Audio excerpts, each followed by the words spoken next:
जय श्री कृष्णाय नमः। ओम गोविंदाय नमो नमः। अथ श्रीमद्भागवत साप्ताहिक कथा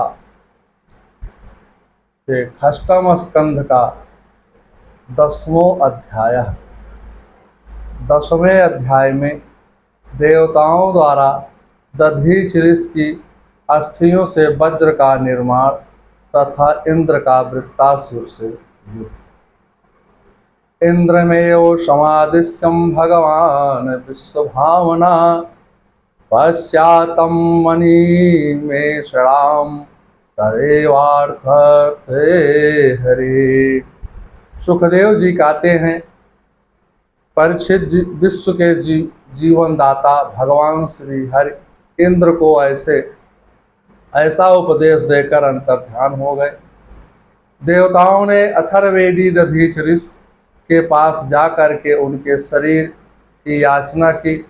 दधीचि ऋषि ने कहा, हे देवताओं, क्या आप लोग यह नहीं जानते कि मरते समय प्राणियों को कितना कष्ट होता है? कोई भी प्राणी मरना नहीं चाहता है। सभी जीव संसार में जीना चाहते हैं। देवताओं ने कहा, हे ब्राह्मण, आप ठीक कहते हो, परंतु आप जैसे उदार प्राणियों पर दया करने वाले महापुरुषों का जीवन परोपकार के लिए ही होता है।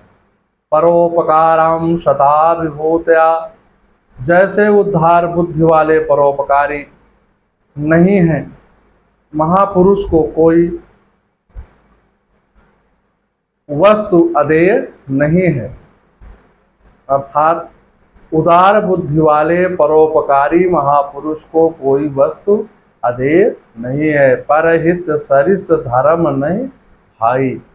मानस में बाबा जी लिखे हैं, इसमें कोई संदेह नहीं है कि यह संसार बड़ा स्वार्थी है, दूसरों के कष्टों को नहीं जानता।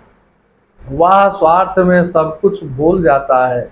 यदि जानता तो याचना ही क्यों करता? और जो देने में समर्थ है वह याचक को विमुख नहीं करता। ऋषि ने कहा, धर्म वा श्रोतुम कामनेयम योयम मे प्रत्युदाहृताम ऐसा वा प्रे आत्मनम त्यजंतम संत्यज्यामहम। देवताओं, हे देवताओं, मैंने आपके मुख से धर्म की बात सुनने के लिए ही याचना का प्रत्याव्याख्यान किया था। यह लीजिए, मैं जीवों के कल्याणार्थ अपने प्रिय शरीर को अभी छोड़ देता हूँ।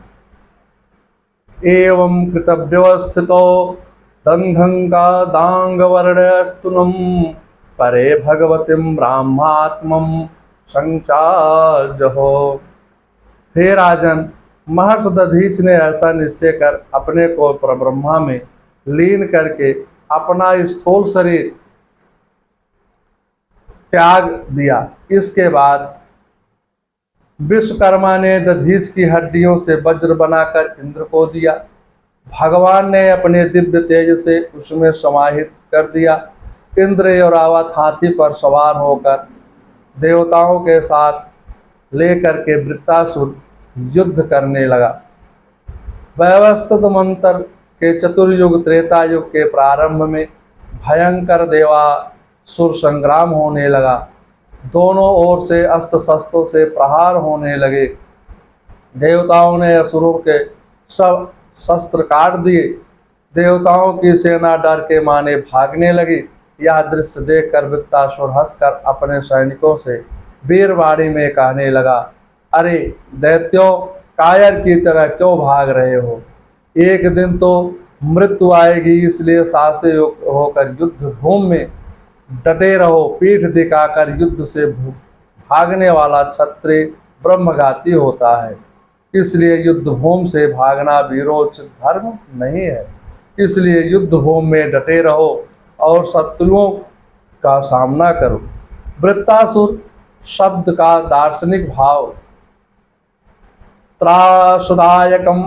त्रासदायक मन की वृत्ति ही वृत्तासुर है। यह वृत्तियां हर जीव को दुख देती रहती है। वृत्ति अंतर्मुखी होने से जीव का परमात्मा से मिलन होता है।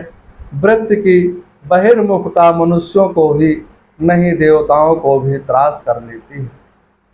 मन एवं नेत्रों को दोनों को एक स्थान पर रखने से मन की चंचलता समाप्त होती है। बहिर्मुख वृत्ति को ज्ञान रूपी वज्र से काटो, नष्ट कर दो। ज्ञान बल के सहारे विषय वृत्तियों को, आवरण वृत्तियों को, वृत्तासुर को मारो, तभी इंद्रियों के अधिष्ठाता देवों की शांति मिलेगी। यही भाव गोस्वामी तुलसीदास ने श्री रामचरितमानस में व्यक्त किया है। ज्ञान पंथ कृपान कै धारा, परत खगेश होई नहीं बारा। भगवान नाम जप से माला में स्थिरता चेतना आती है। मंत्र से दिव्य शक्ति है, मंत्र में दिव्य शक्ति है। वज्र को लेकर के इंद्र का वृत्तासुर से युद्ध हो रहा है। वृत्तासुर पुष्ट भक्त है। वृत्तासुर पर भगवान का अनुग्रह है। इंद्र के हाथ में वज्र है जिसमें साक्षात नारायण है, लेकिन इंद्र को दिखाई नहीं देता है। अतिशय कृपा पात्र जीव ही भगवान को देख पाता है। पवित्र दृष्टि वाला जीव ही भगवान को पहचान पाता है। गीता में भगवान ने अर्जुन को दिव्य दृष्टि प्रदान की। दिव्यम ददाति ते चक्षुम पक्षम में योगे में स्वरम। गीता के 11वें अध्याय का 8वां श्लोक का सुख। वृत्तासुर को इंद्र के वज्र में भगवान नजर आ रहे हैं। पूरे समाज की वृत्तियां ही वृत्तासुर है। गंदा खाना सोना संयमी जीवन ही वृत्तासुर है।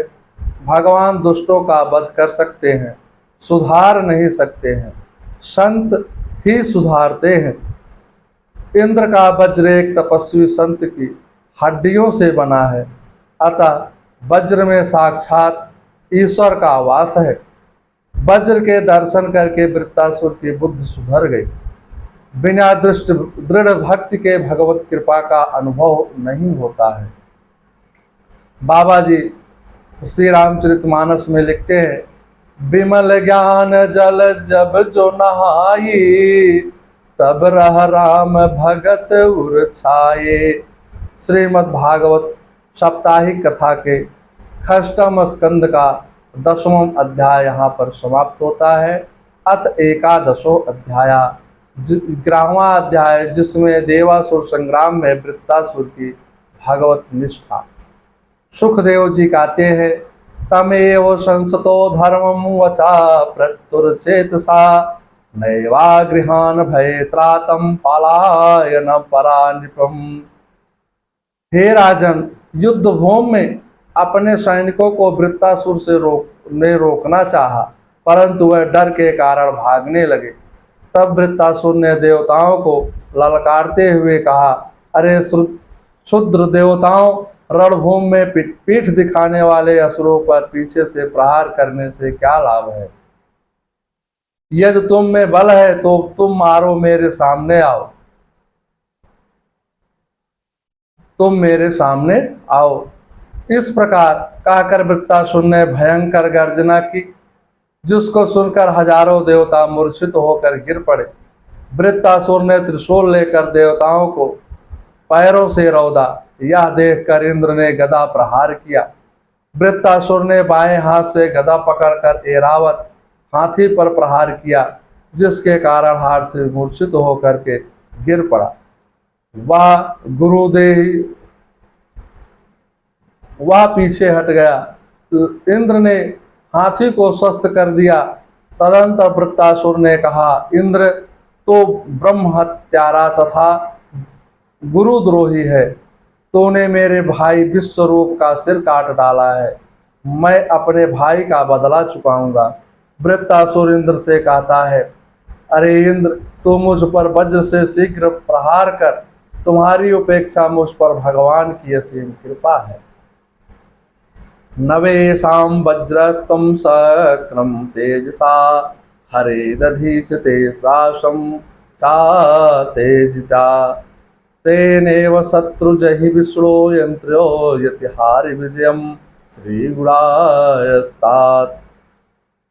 वृत्तासुर बोला, इंद्र तेरा या वज्रदधीच की तपस्या और भगवान के तेज से शक्तिमान हो रहा है, उसी से तू मेरे पर प्रहार कर, क्योंकि जिस पक्ष में भगवान विष्णु रहते हैं वही लक्ष्मी तथा सारे गुण निवास करते हैं। लौकिक सुख मिलने पर जीव को ईश्वर से विमुख हो जाता है। लौकिक सुख में विघ्न उपस्थित होने पर समझो प्रभु अलौकिक सुख देना चाहते हैं। विशेष कृपा होने पर सुख प्राप्त विफल हो जाती है।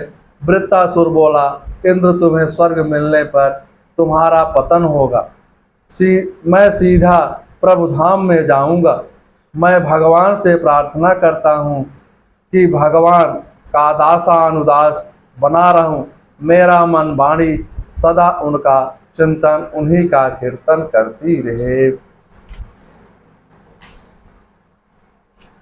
अहम हरे तव पादे कमूल पादाशानुदाओ भविष्यतास्मि भूया मनाय स्मरेता सुपते गुणान्ते गृहीत वाक्य कर्म करोति काया। हे प्रभु, अगले जन्म में आप भक्तों की सेवा करता रहूं और आपके मंगलमय गुणों का गान करता रहूं। मुझे मोक्ष की इच्छा नहीं है। मैं आपको छोड़कर स्वर्गलोक रसातल लोक का राज्य योग सिद्धियों भी नहीं चाहता हूँ। वृत्तासुर का मन, वाणी और दिमाग यहाँ सब बदल गया है। वह भगवान की प्रशंसा में ही लगा है। अज्ञात पक्षम एवं मातरम खगा अस्तं यथावत्सरा क्षुद्राता प्रियम प्रेत योषितम विश्वा मनोरविंदात दृक्षते त्वम। हे प्रभु, जैसे पक्षियों के पक्षहीन बच्चे अपने माँ की बाट जोते रहते हैं, भूखे बछड़े अपनी गौ माता का दूध पीने के लिए आतुर रहते हैं, बिहरड़ी पत्नी अपने प्रीतम से मिलने की उत्कंठित रहती है, वैसे ही हे कमल नयन, मेरा मन भी आपके दर्शनों को छटपटा रहा है।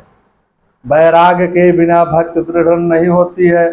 दूसरे श्लोक में वैराग्य है। वृत्तासुर ब्रह्मलोक स्वर्गलोक की कामना नहीं करता है, क्योंकि भोग भक्ति में बाधक है। पहले श्लोक में शरणागति है, दूसरे में वैराग्य है। वैराग्य के बढ़ने पर मेरापन चला जाता है, अहम ब्रह्मास्मि की प्रतीत होने लगती है।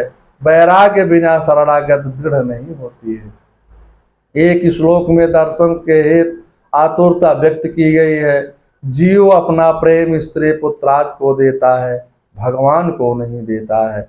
वृत्तासुर ने एक श्लोक में सत्संग की अभिलाषा तथा वैष्णव के घर गाय बनाने की प्रार्थना की है।